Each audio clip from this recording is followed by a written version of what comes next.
Make in India, make for the world इस mission को भी सशक्त करने वाली है। मैं एयरबस और टाटा की पूरी टीम को बहुत बहुत शुभकामनाएं देता हूं।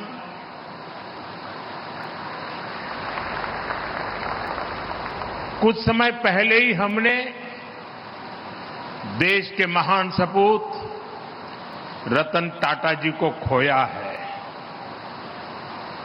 रतन टाटा जी आज अगर हमारे बीच होते तो शायद सर्वाधिक खुशी उनको मिलती, लेकिन उनकी आत्मा जहां भी होगी वो आज प्रसन्नता का अनुभव करते होंगे। साथियों, C295 एयरक्राफ्ट की फैक्ट्री नए भारत के नए वर्क कल्चर की उसको भी रिफ्लेक्ट करती है। आज किसी भी योजना के आइडिया से लेकर एजुकेशन तक भारत किस स्पीड से काम कर रहा है ये यहां दिखाई देता है। 2 साल पहले अक्टूबर में ही महीने में इस फैक्ट्री का निर्माण शुरू हुआ। आज अक्टूबर महीने में ही ये फैक्ट्री अब एयरक्राफ्ट के प्रोडक्शन के लिए तैयार है। मेरा हमेशा से ये फोकस रहा है कि प्लानिंग और एग्जीक्यूशन में अनावश्यक देरी न हो। जब मैं गुजरात का सीएम था तब यहीं बड़ोदरा में ही बॉम्बार्डियर ट्रेन कोच बनाने के लिए फैक्ट्री लगाने का फैसला हुआ था। इस फैक्ट्री को भी रिकॉर्ड समय के भीतर ही प्रोडक्शन के लिए तैयार किया गया था। आज इस फैक्ट्री में बने मेट्रो कोच हम दूसरे देशों को भी एक्सपोर्ट कर रहे हैं। मुझे पूरा विश्वास है कि भविष्य में इस एयरक्राफ्ट फैक्ट्री में बने विमान दूसरे देशों को भी एक्सपोर्ट किए जाएंगे। फ्रेंड्स, प्रसिद्ध स्पेनिश कवि अंतोनियो मचादो ने लिखा था, traveller there is no path, the path is made by walking.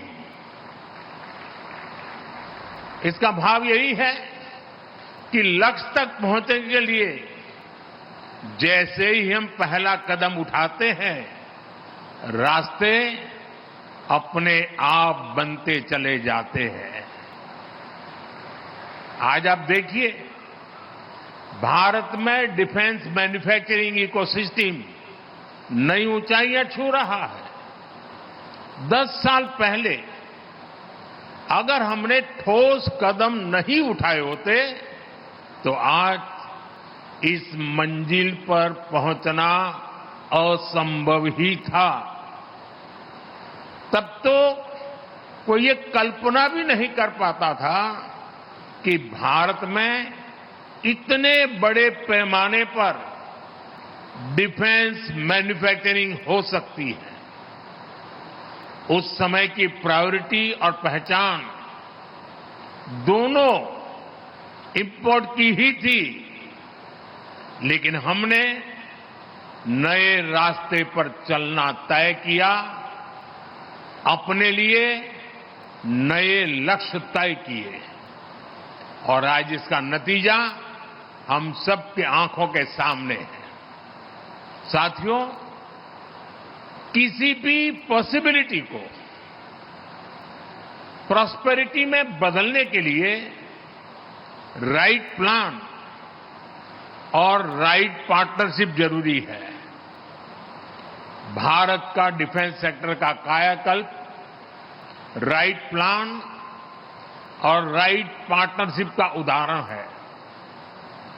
बीते दशक में देश ने ऐसे अनेक फैसले लिए जिससे भारत में एक वाइब्रेंट डिफेंस इंडस्ट्री का विकास हुआ। हमने डिफेंस मैन्युफैक्चरिंग में प्राइवेट सेक्टर की भागीदारी को विस्तार दिया, पब्लिक सेक्टर को एफिशिएंट बनाया, ऑर्डिनेंस फैक्ट्रीज को 7 बड़ी कंपनियों में बदला, डीआरडीओ और एचएएल को सशक्त किया, यूपी और तमिलनाडु में 2 बड़े डिफेंस कॉरिडोर बनाए। ऐसे अनेक निर्णयों ने डिफेंस सेक्टर को नई ऊर्जा से भर दिया। आईडेक्स यानी इनोवेशन फॉर डिफेंस एक्सीलेंस जैसी स्कीमों ने स्टार्टअप्स को गति दी। बीते 5-6 सालों में ही भारत में करीब 1000 नए डिफेंस स्टार्टअप बने हैं। बीते 10 वर्षों में भारत का डिफेंस एक्सपोर्ट 30 गुना बढ़ा है। आज हम दुनिया के 100 से अधिक देशों को डिफेंस इक्विपमेंट एक्सपोर्ट कर रहे हैं।